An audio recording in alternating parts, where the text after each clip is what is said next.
Live from the historic Ham Building in St. Paul, it's the Haberdasher's Couch. I'm Kendrick, inviting you to the show, starring Heimie and Dorsett, featuring Todd Walker, also featuring Amy Charlo. And now, ladies and gentlemen, here's Heimie. Welcome back to another show of the Haberdasher's Couch. I'm here with Keith Dorsett, the man with the plan, the guy with the eye, the guru on the hill. He knows all and is all-knowing. Keith, hi. Hello.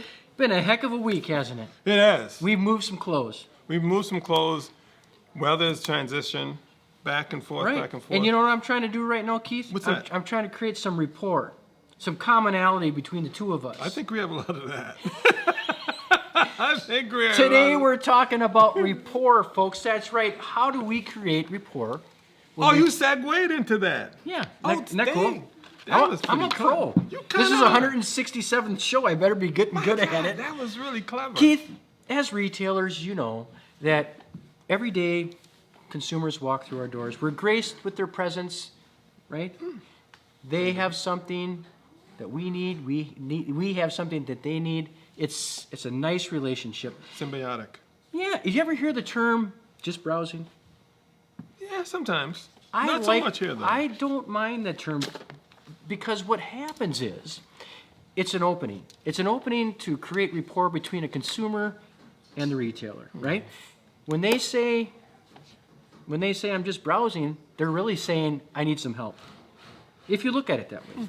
Because usually 5 minutes after they say I'm just browsing, they ask a question. Yeah, it's kind of paying attention to them and giving them leeway. But here we're very fortunate because I think we have created rapport over the years. So I would say about 95% of the people that walk in come with an expectation, and or when we say hello, how can we assist?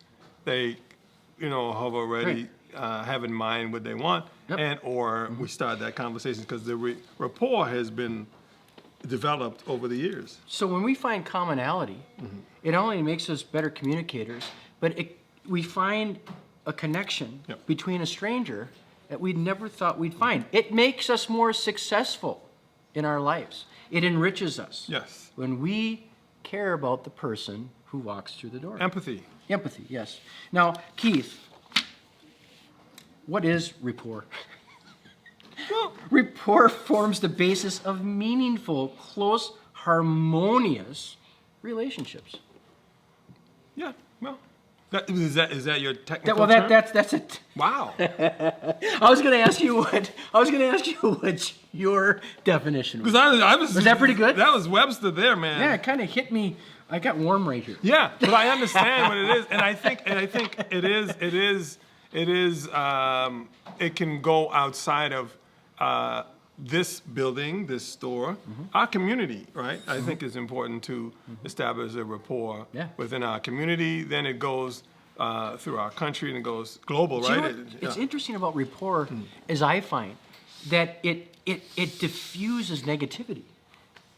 Well, some rapport starts out with some negativity, right? It could so be. there might be some relationships where the information things got, and then when one or two or three of a group are willing to listen, and you're able to speak at a tone to where it reaches here, then I think some of the best relationships might start out, and or rapport building starts out with hello or blah, blah, blah, blah, blah, and go, no, let's talk about why it is like that. And then you build You're going to say it.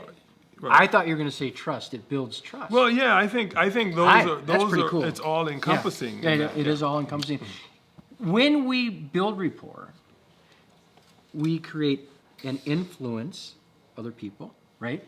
We are opening to learning and teaching and building trust. Yeah, I think rapport is when respect and or communication goes both ways.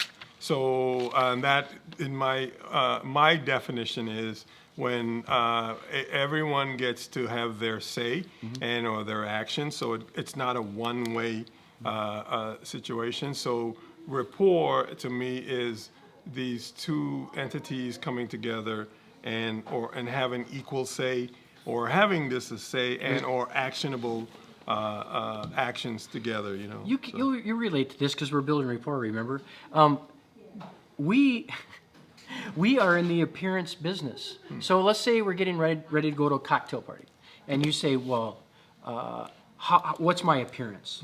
So appearance has a lot to do with creating rapport too. Yes. Always maybe kind of dressing a little bit better than what you might think you have to. Instead of a pair of jeans, maybe a slick little, shirt and neckerchief. Thank you. See, Keith is good at building rapport. Detail. Right? I'm liking him every minute of this show. Rapport building That's right. is understanding and recognizing details.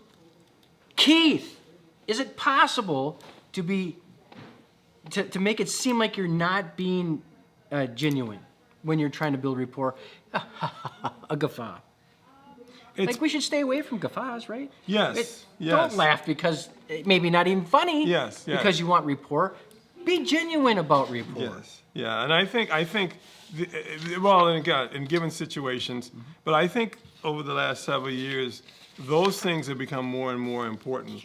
Where there is transparency and vulnerability. So all those things is part of rapport building. So Write this down on your hand. Yeah. On your hand, write this down. Follow these 6 steps to build rapport. Keith, check your appearance. Check. Remember the basics of good communication. Find common ground. Create shared experiences. Be empathetic. And mirror match mannerisms and speech opportunities. Okay?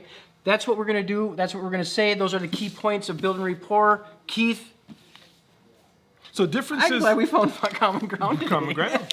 But maybe some differences build rapport as well. I want you to think about that until next week. And Keith, thanks for building rapport. Thanks for building rapport. We'll see you next week.